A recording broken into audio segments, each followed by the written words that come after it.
শায়েখ দয়া করে বলবেন শায়েখ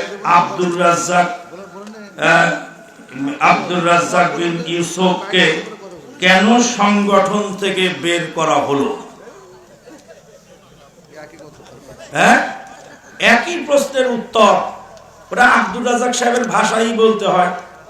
আব্দুর রাজ্জাক সাহেবকে জিজ্ঞেস করেছিল দিনাজপুরে, বলছে যে মুনাজাত বেদাত না সুন্নত? বলছে আবে মুনাজাত যে বেদাত আহলে হাদিসরাও জানে, হানাফিরাও জানে, হিন্দুরাও জানে। তোরা এখনো জানিস না যে মুনাজাত বেদাত? বলছে আমাদের দেশের হিন্দুরাও জানে, মুনাজাত নিয়ে মারামারি করতে করতে ওরা এখন হিন্দুরাও জেনে গেছে যে মুনাজাত বেদাত। তাই আব্দুর রাজ্জাক বিন ইউসুফ সাহেবকে সংগঠন থেকে কেন বের করা হলো? আব্দুর রাজ্জাক বিন ইউসুফ সাহেব বলছেন যে আমি জীবনে কোনোদিন আওয়ামী লীগ করি নাই, বিএনপি করি নাই, জামাত ইসলাম করি নাই, জমিয়ত আহলেস করি নাই, আহলেস আন্দোলন করি নাই, যুব সংঘ করি নাই, ফরম পূরণ করি নাই, সংগঠনে জীবনে কোনোদিন ঢুকি নাই। যে লোক ঢুকলোই না তাকে বের করলাম কেন? কথা বলেন, কথা বলেন। আপনার কাছে এসে কেঁদে কেঁদে বলে যে আমাকে বের করে দেওয়া হয়েছে। কোথা থেকে বের করছে? সংগঠন থেকে? কোথা থেকে? মার্কাজ থেকে? মার্কাজ থেকে বের করা হয়েছে না সংগঠন থেকে? মার্কাজ থেকে বের করা হয়েছে। তাহলে সংগঠন থেকে বের করা হয়নি। তো উনি তো নিজে বলছেন আমি সংগঠনে ঢুকিই নাই। আপনি যদি বলেন যে মাদানী সাহেবের বাসায় আমি যাই নেই, আবার আর এক জায়গায় গিয়ে যদি বলেন যে মাদানী সাহেব আমাকে অপমান করে ওনার বাসা থেকে বের করেছে, বক্তব্য দুইটা বিপরীত হলো না? জিজ্ঞেস করুন তাকে যে আপনার দুই রকমের বক্তব্য পাচ্ছি, কোনটা সঠিক?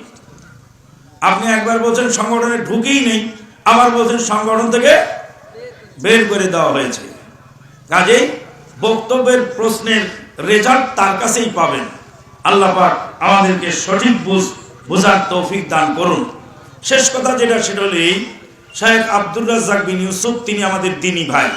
তিনি আমাদেরকে, তিনি আমাদের দ্বীনি ভাই, তিনি আমাদের সমাজের একজন আলেম। তার বক্তব্যে এ সমাজে অনেক উপকার হয়েছে, ভবিষ্যতেও হোক এটা আমরা আশা করি। পারস্পরিক যতটুকু দূরত্ব সৃষ্টি হয়ে গেছে, এই দূরত্বটা খুব তাড়াতাড়ি নিরসন হয়ে যাক এরকম একটা আমরা আশাবাদী।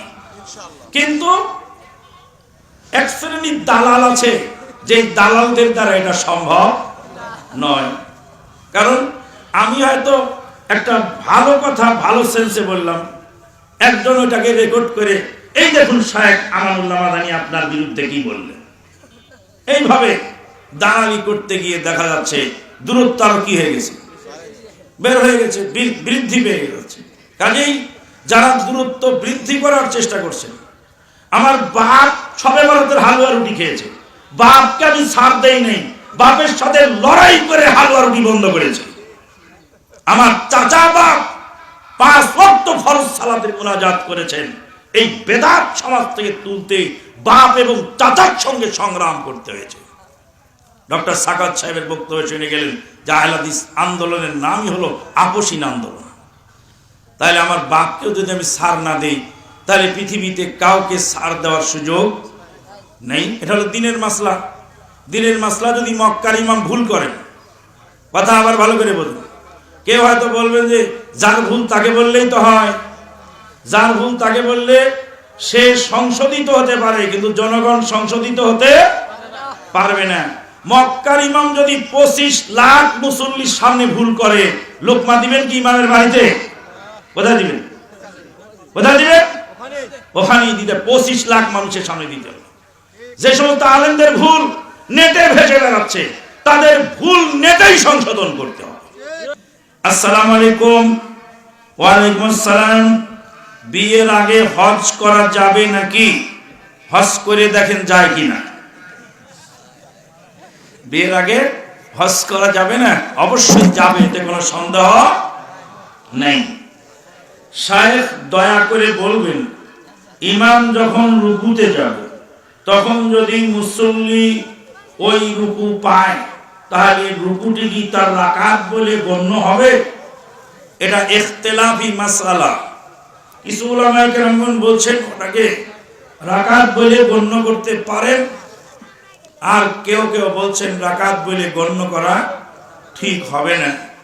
তা আপনি যদি সন্দেহের ঊর্ধ্বে থাকতে চান তাহলে ওটাকে রাকাত বলে গণ্য করবেন না, আর যদি সন্দেহের মধ্যে থাকতে চান বা সময় কম থাকে ওটাকে রাকাত বলে গণ্য করেন, তাতে কোনো সমস্যা নেই। তবে ভালো করে মনে রাখবেন যে রুকু ধরার জন্য দৌড়ানো চলবে না, এক। 2 নাম্বার, ইমামের সাথে গিয়ে কাতারে শামিল হয়ে তাকবীরে তাহরিমা দিয়ে একবার এক তাকবীর দিবেন, তাহরিমার তাকবীর। এটা হলো সালাতের রুকন, এটা ছাড়া সালাত হয় না। তাহলে তাকবীরে তাহরিমা দিয়ে আল্লাহু আকবার বললেন, তারপরে দ্বিতীয় তাকবীর দিয়ে রুকুতে গেলেন। কথা বোঝা গেল? একটা ডাইরেক্ট আল্লাহু আকবার করে রুকুতে চলে গেলেন, আপনার সালাত হবে না। কারণ তাহরিমুহাত তাকবীর, সালাতের তাহরিমা শুরু হয় তাকবীরে তাহরিমা দিয়ে। ওয়া আখিরু দাওয়ানা আনিল হামদুলিল্লাহি রাব্বিল আলামিন। সুবহানাকা আল্লাহুম্মা বিহামদিক আশহাদু আল্লা ইলাহা ইল্লা আনতা আস্তাগফিরুকা ওয়া আতুবু ইলাইক।